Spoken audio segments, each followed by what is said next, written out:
नमस्कार दोस्तों। आज जब मैं 9 बजे के बजाय 2 बजे रामधारी सिंह दिनकर जी की कालजयी रचना रश्मि रथी का छठा सर्ग पाठ करने बैठा हूँ तो सामने अचानक एक समाचार आ गया। समाचार, यदि आप उसे समाचार कहें तो देश के प्रतिष्ठित टाइम्स ऑफ इंडिया समूह के हिंदी समाचार पत्र नव भारत टाइम्स में है। आप इसे अद्भुत समाचार कह सकते हैं या समाचार की दुनिया में आई गिरावट की नज़र से भी देख सकते हैं। समाचार है, करोड़ों की मालकिन होने के बाद भी जब नीता अंबानी ने लगातार 2 दिन पहले पहने एक ही कपड़े, और बड़ा लंबा समाचार है। और बाद में अंत में उस समाचार में ये बताया गया है कि नीता अंबानी ने 2 दिन लगातार कपड़े रिपीट करके यह साबित कर दिया है वे बिल्कुल हमारी तरह ही हैं, जब चाहे अपने कपड़े रिपीट कर सकती हैं। ये है आज का मस्त दौर, आज की पत्रकारिता। इसीलिए मैं इसे चरणी पत्रकारिता कहता हूँ। ये गोदी नहीं है, चरण में बैठे भी पत्रकारिता का एक नमूना है। चलिए बात करते हैं काव्य पाठ की। मेरे उसमें बहुत टिप्पणियां आ रही हैं कि इन रश्मि रथी के पाठ को लेकर एक मित्र ने लिखा है कि आप जातियों का विश्लेषण क्यों करने लगते हैं, कविता का पाठ तक अपने आप को सीमित रखिए। तो उनसे मैं सिर्फ इतना कहना चाहता हूँ, ये धर्म और जाति के चलते हम गटर में पड़े हुए मुल्क हो गए। मंदिर और मस्जिद के चलते, मंडल और कमंडल के चलते, जब हमारे से 2 साल बाद आज़ाद हुआ चीन एक सामरिक और एक आर्थिक ताकत बन उभर रहा था, तब हम इन्हीं लफड़ों में अपनी ऊर्जा का वहन कर रहे थे। ऐसे में बहुत ज़रूरी हो जाता है कि इन जातियों के चंगुल से बाहर निकलें। बहरहाल, रामधारी सिंह दिनकर की रचना रश्मि रथी का छठा सर्ग जो है बहुत लंबा है।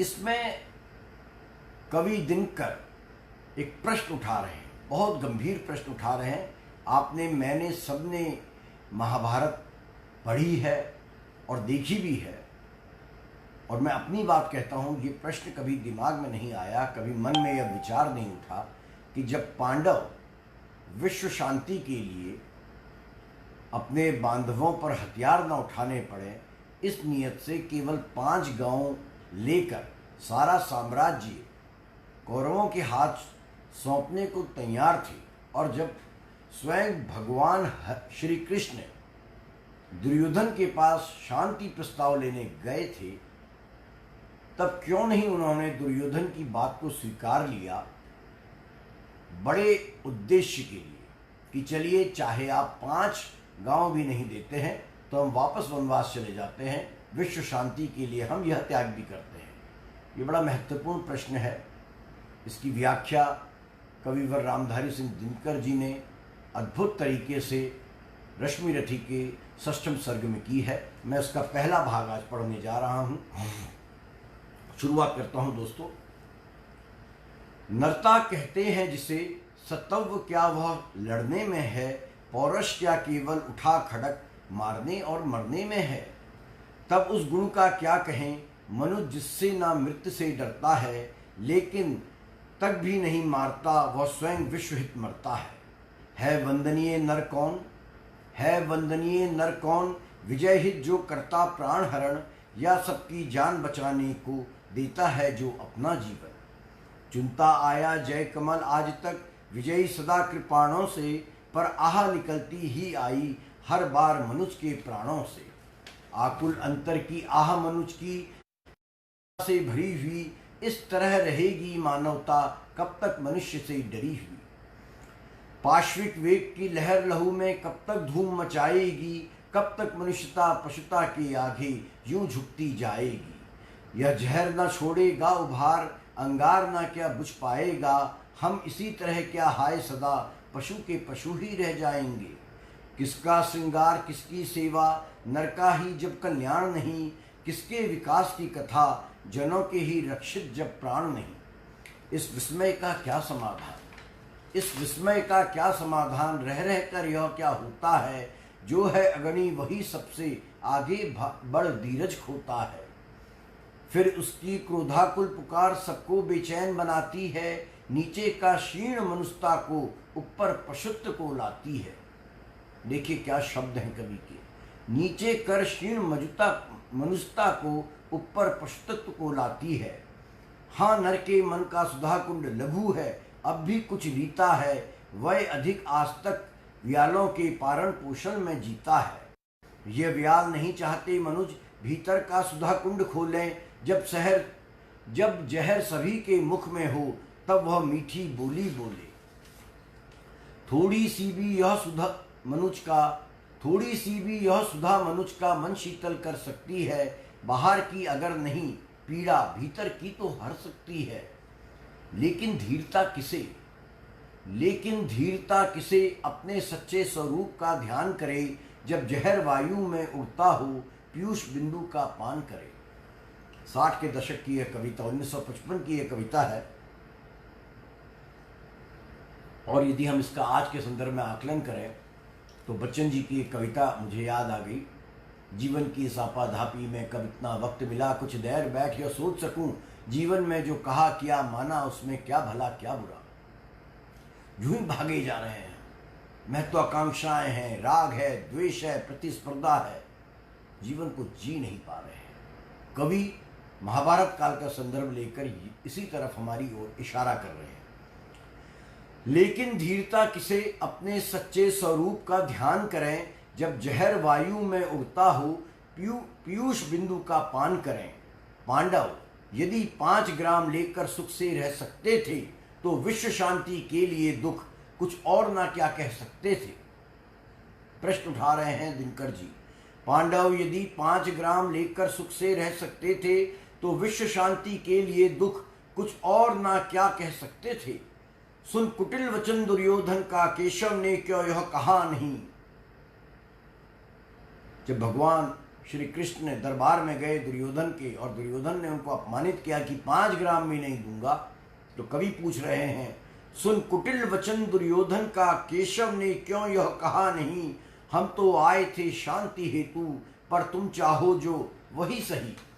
तुम भड़काना चाहते अनल धरती का भाग जलाने को, नर्ता के नव्य प्रसूनों को चुन चुन कर शार बनाने को। पर शांति सुंदरी के सुहाग पर आग नहीं धरने दूंगा, जब तक जीवित हूं तुम्हें बांधवों से ना युद्ध करने दूंगा। तो लो सुखी रहो सारे पांडव एक बार फिर बन जाएंगे। तो लो सुखी रहो सारे पांडव एक बार फिर बन जाएंगे। इस बार मांगने को अपना वे स्वतः न वापस आएंगे।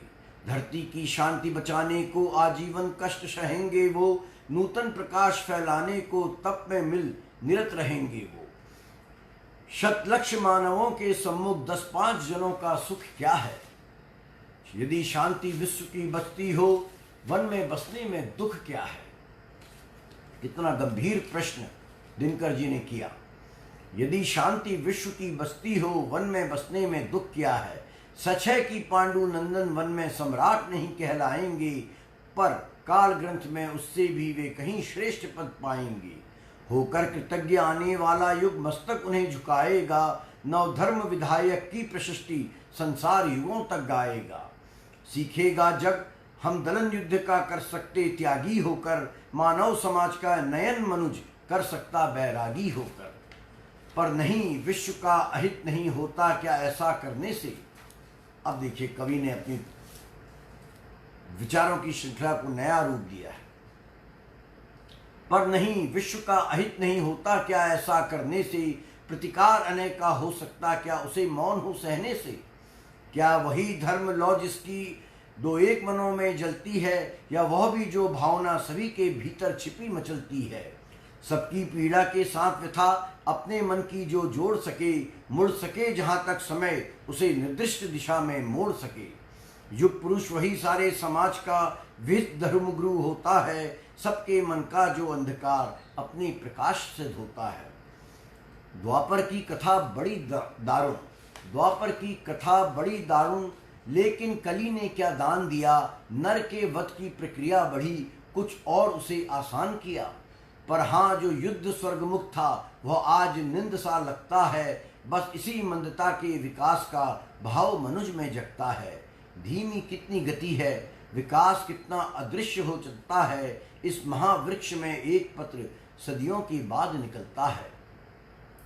थे जहां सहस्त्रों वर्ष पूर्व, लगता है वहीं खड़े हैं हम। उसी आदि मानव काल का ही हिस्सा बन चुके हैं हम। ये दिनकर 1955 में कह रहे हैं। हमारी पशुता अभी तक गई नहीं है। थे जहां सहस्त्रों वर्ष पूर्व, लगता है वहीं खड़े हैं हम। है वृथा वर्ग उन गुफावासियों से, कुछ बहुत बड़े हैं हम। अनगढ़ पत्थर से लड़ो लड़ो, किटकिटा नखों से दांतों से, या लड़ो वृक्ष के रोग गुच्छ पूरित वर्जीकृत हाथों से, या चढ़ विमान पर नर्म मुट्ठियों से गोलों की वृष्टि करो। आ जाए लक्ष्मी जो कोई, निष्ठुर हो सबके प्राण हरो। ये तो साधन के भेद, किंतु भावों में तत्व नया क्या है। क्या खुली प्रेम आंख अधिक, भीतर कुछ बड़ी दया क्या है। आप भी सोचिएगा, कितनी बड़ी बात कवि ने कही है।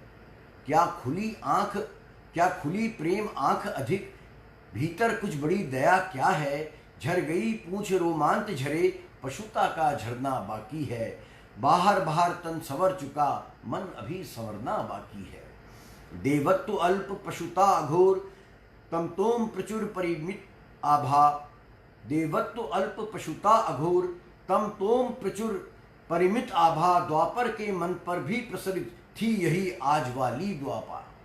बस इसी तरह तब भी ऊपर उठने को नर अकुलाता था, पर पद पद पर वासना जाल में उलझ उलझ रह जाता था।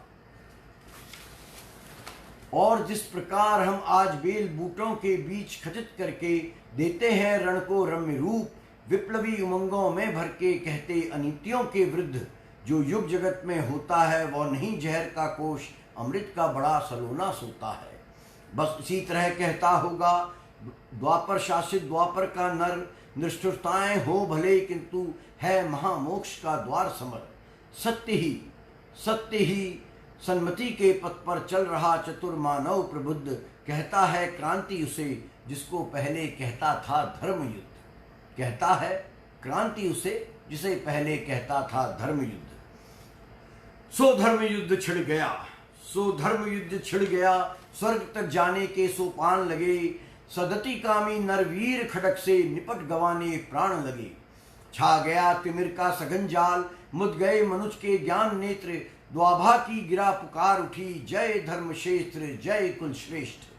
हाँ, धर्म क्षेत्र इसलिए कि बंधन पर अबंधन की जीत हुई। कर्तव्य ज्ञान पीछे छूटा, आगे मानव की प्रीत हुई। प्रेमात्रीक में केशव ने प्रणभूर चक्र संधान किया। प्रेमात्रीक में केशव ने प्रणभूल चक्र संधान किया। भीष्म ने शत्रु को बड़े प्रेम से अपना जीवन दान दिया।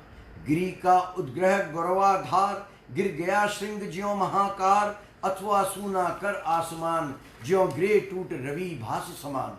कौरव दल का कर तेज हरण, त्यों गिरे भीष्म आलोक वरण। कुलकुरु का दीपित ताज गिरा, थक कर बूढ़ा जब बाज गिरा। भूल उठित पितामह को विलोक, छा गया समर में महाशोक।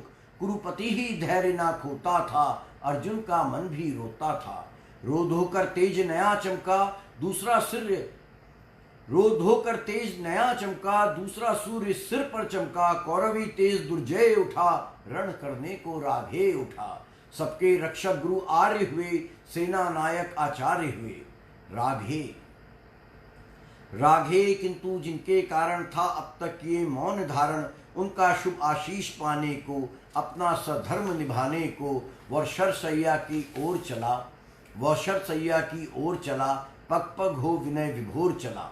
छू भीष्मदेव के चरण युगल, बोला वाणी राघे सरल। हे तात आपका प्रोत्साहन पा सका नहीं जो लांछित जन। यह वही सामने अश्रु का लाया है। कर्ण महाभारत की कथा कहती है, भीष्म पितामह कर्ण को लाइक नहीं करते थे, उससे दूरी बनाकर रखते थे।